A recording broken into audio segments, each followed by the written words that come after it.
hadis tentang menggerakkan diriwayatkan oleh Ziyadah bin Qudamah dari Wa'il bin Hujr, ya. Dari 12 hadis itu cuma satu orang yang menyebutkan menggerakkan tangannya. Dua kali beliau menyebut, kalau tidak salah dengar, satu rawi berbanding 11. Beliau dengan mengutip kitab Syarah Ilalil Hadis, beliau menyebutnya Ziyadah bin Qudamah. Sejauh pengetahuan kami, sebelum kitab Syarah Ilal Hadis disusun, tidak pernah ada rawi yang dimaksud bernama Ziyadah bin Qudamah. Boleh jadi Ustadz Adi lupa atau salah nyebut. Kenapa Anda saat bertakbir menafsirkan dengan makna yang kedua? Jadi Allahu Akbar sekali angkat tutup. Tapi ketika tahiyat Anda menafsirkan yang makna pertama, menggerakkan. Sekiranya kata kabaro itu diartikan menunjukkan gerakan karena beliau memberikan contoh kikian. Takbiran mau ke lapang dari rumah. Nah gitu, Allahu Akbar, gitu kayak di lapang kikituan. Itu salah cara pemahamannya. Karena sekali lagi antara kabaro yukabiru tidak ada hubungan dengan raf'ul yadain. Karena sekali lagi kabaro yukabiru menunjukkan ucapan, sementara haroka yuhariku menunjukkan perbuatan. Assalamualaikum warahmatullahi wabarakatuh. Bismillahirrahmanirrahim. Allahumma sholli ala sayyidina Muhammad wa ala alihi wa sahbihi ajma'in, amma ba'du. Ja'alana min ahlil khairi wa sa'adah fid dini wa dunya wal akhirah. Tadi itu adalah dua ustadz yang sama-sama ya kita kenal lah. Yang satu dari Muhammadiyah, yang satu dari Persis. Saya pastikan bahwa dua ustadz ini berdebat tentang hadis, tetapi mereka tidak satupun yang ketika membangun argumentasinya menggunakan kitab para ulama. Padahal yang diperdebatkan adalah fikih. Maka yang terjadi seperti itu. Mungkin kamu belum menemukan di mana lucunya. Mari saya tunjukkan. Jadi Ustadz Adi Hidayat ini prinsipnya adalah bahwa dalam sholat itu ketika kita memberi isyarah dengan as-sababah telunjuk dalam tasyahud ya, asyhadu an la ilaha illallah ya, itu tidak gerak-gerak. Nah, itu yang diikuti oleh Ustadz Adi Hidayat. Kemudian dia menjelaskan itu dengan membawa hadis dan berargumentasi sendiri. Perhatikan, berargumentasi sendiri.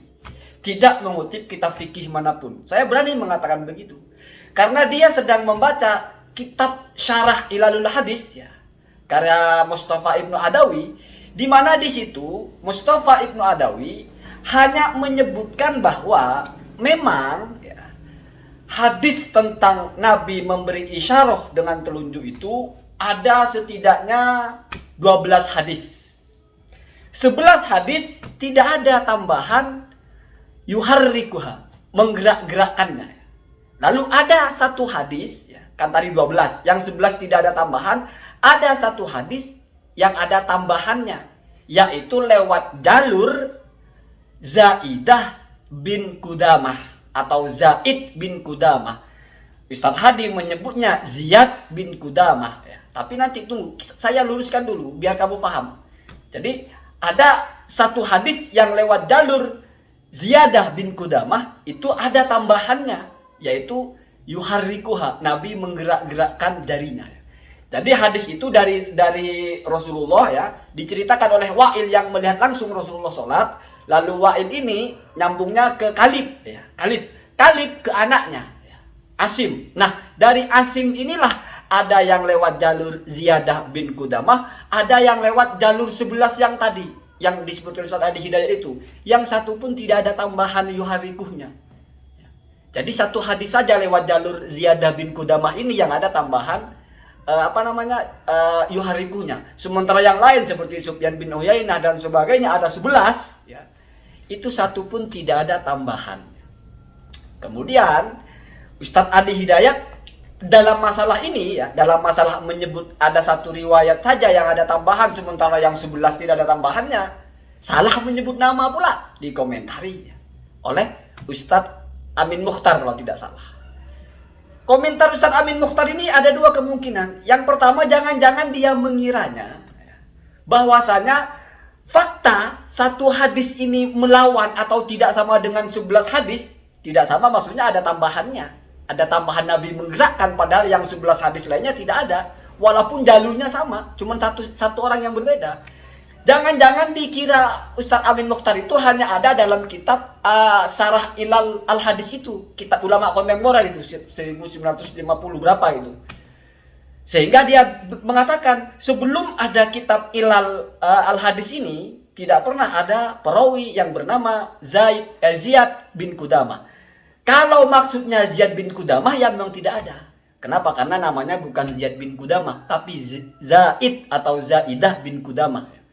Tapi kalau Ustadz Amin Mukhtar ini mengira memang tidak pernah ada satu riwayat hadis yang berbeda dengan yang 11, dan dia menganggap bahwa hanya di kitab ulama kontemporer saja yang ada, itu malah Ustadz Amin Mukhtar aneh.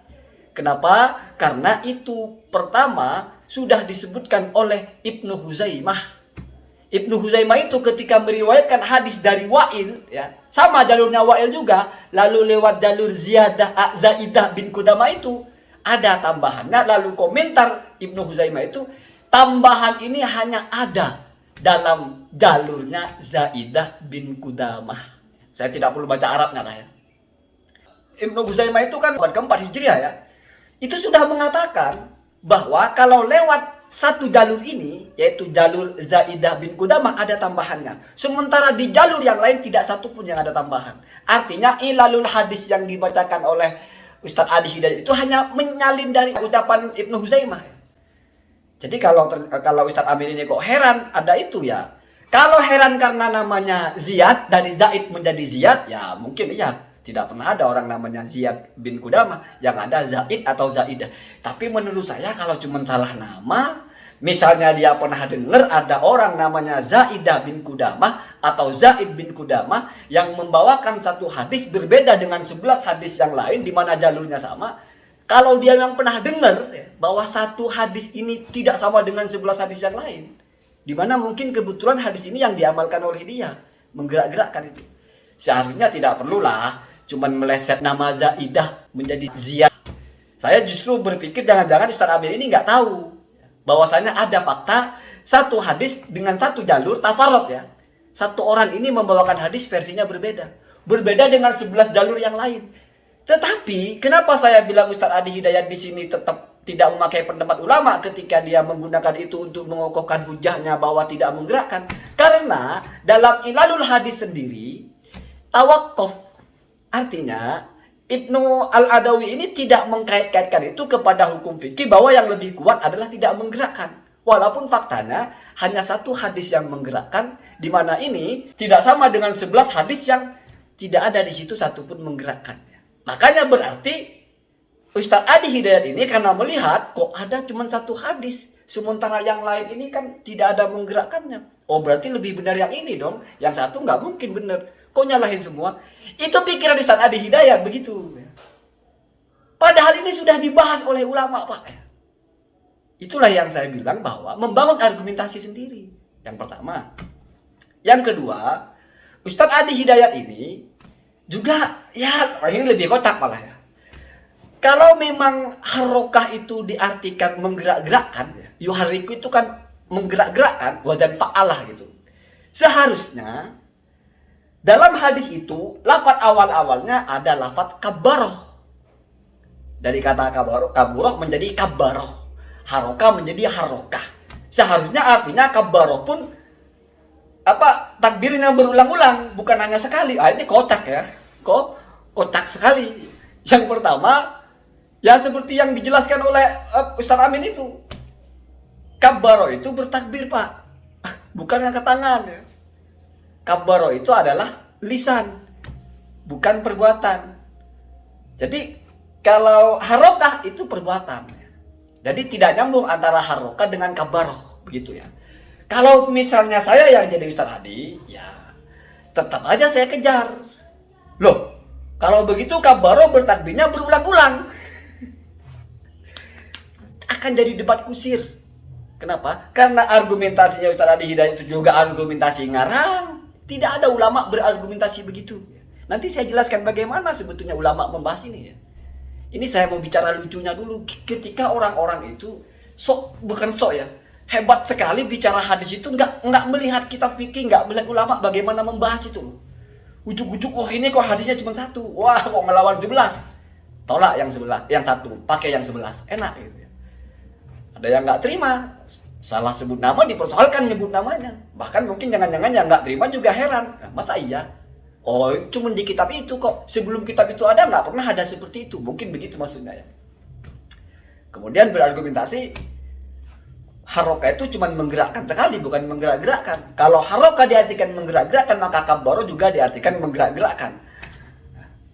Aneh ya. Seandainya kedua ustadz ini mau membahas itu pakai kitab fikih, enak. Atau pakai kitab hadis yang sudah dirumuskan menjadi hukum fikih. Imam Al-Baihaqi itu sudah merilis bahwa ada 2 hadis sahih tentang itu. Yang pertama, dari jalur yang ada tambahan yuharikuhnya itu, walaupun Zaidah bin Qudamah sendirian, tidak dikomentari dan tidak ditolak, tetap dihukumi itu hadisnya sahih. Jadi 12 hadis itu sama-sama sahih. Kemudian ada hadis lain dari Abdullah ibnu Zubair. Ada di situ la yuhariku. Nabi tidak menggerakkan. Maka kata Al-Baihaqi berarti ihtimal. Dikumpulkan 2 hadis ini. Bagaimana memahaminya? Yang dimaksud dengan yuhariku, menggerakkan itu ay yuhariku lil isyarah atau firraf'i. Jadi dia menggerakkan artinya mengangkat, itu kan bergerak. Itu juga dalam kitab Mula Ali Al-Qori juga begitu. Li'annar raf'a la yumkinu illa bil harokati. Berarti maksudnya haroka itu menggerakkan sekali. La tikroro at-tahrik, bukan mengulang-ulang gerakan. Itu kan ucapan Imam Baihaqi, Pak. Enak. Yang sudah menguasai hadis, yang sudah paham hadis, bicara tentang kesimpulan hadis, enak. Ada hadisnya yang ini Nabi menggerakkan, yang ini Nabi tidak menggerakkan. Bukan hanya tidak menyebut menggerakkan atau tidak, tapi tidak menggerakkan. Ya. Dari versi Ibnu Zubair itu, Nabi tidak menggerakkan, hanya isyarah. Yang satunya, Nabi isyarah dan menggerakkan. Maka dikumpulkan, oh berarti menggerakkan maksudnya ya untuk isyarah itu. Dan ini dipakai dalam mazhab Syafi'i. Sehingga kata Imam Nawawi itu, ada 3 pendapat tentang itu. Yang pertama, dan ini yang paling sahih, makruh untuk menggerak-gerakkan. Tapi tidak batal. Yang kedua, sunnah menggerak-gerakkan. Jadi dipakai ya. Nggak ada ulama dulu, itu hadisnya kok cuma 1 yang berbeda. Kok berlawanan dengan yang 11? Oh ditolak. Nggak begitu Pak ulama Pak ya. Nggak ya, kalau akal kita sih ya kok 1 orang bawa berita lain, yang 11 kok padahal beritanya sama, jalurnya sama, kok 1 orang ini beda. Jangan-jangan dia bohong. Ini kan akal-akalan ya. Nggak begitu kalau hadis ya, nggak begitu. Atau kalau memang begitu, tolong sampaikan mana ada ulama yang berkomentar begitu. Toh ulama yang membedah bahwa ada 1 yang berbeda dari yang 11, tawakofah. Ya. Saya baca di situ. Tidak lalu menyimpulkan kalau begitu ini bukti bahwasanya yang lebih kuat adalah tidak menggerakkan. Karena ini ikut hadis yang 11, sementara ini ikut hadis yang 1. Yang menggerakkan, nggak ada yang begitu ya. Tapi tetap di hadis yang menggerakkan dipakai, sahih. Tetapi kenapa dianggap yang lebih kuat tidak menggerakkan? Karena ada hadis yang mengatakan tidak menggerakkan. Maka semuanya dipakai. Yang menggerakkan dimaknai menggerakkan ketika ngangkat. Enak Pak. Enak. Sehingga ulama memang berbeda-beda. Dalam Syafi'iyah pendapat ketiga malah sunnah juga menggerakkan. Oh pendapat kedua sunnah menggerakkan. Pendapat ketiga batal sholat menggerakkan. Dan itu syad ya. Syad ya. Tidak dianggap pendapat yang boleh diikuti dalam mazhab Syafi'iyah. Kalau begitu enak Pak ya. Inilah pentingnya kita bicara kitab itu, bicara ilmu itu, kita baca kitabnya. Kita jelaskan bagaimana ulama membahas sehingga kita itu enggak terlalu mengedepankan akal kita sendiri gitu loh. Oh ini kok haroka gerak-gerak. Oh berarti kabaro pun harusnya gerak-gerak. Jadi debat kusir ya. Jadi apa namanya? Jadi enggak jelas gitu ya. Jadi ini saya tunjukkan 1 kasus saja. Padahal mungkin banyak ya. Bahwasanya kita hanya akan debat kusir ya. Kalau kita sudah mulai berani menelaah, menerka-nerka sendiri. Lagian untuk apa sih kita menerka-nerka kandungan hadis itu? Kan malas baca aja mungkin ya. Tidak perlu lah ya. Kita itu benar kata Gus Baha, kita terkenalkan ucapan ulama. Jangan terkenalkan pendapat sendiri. Ente siapa? Mau berpendapat. Belum waktunya. Allahumma hdina hadasabil. Assalamualaikum warahmatullahi wabarakatuh.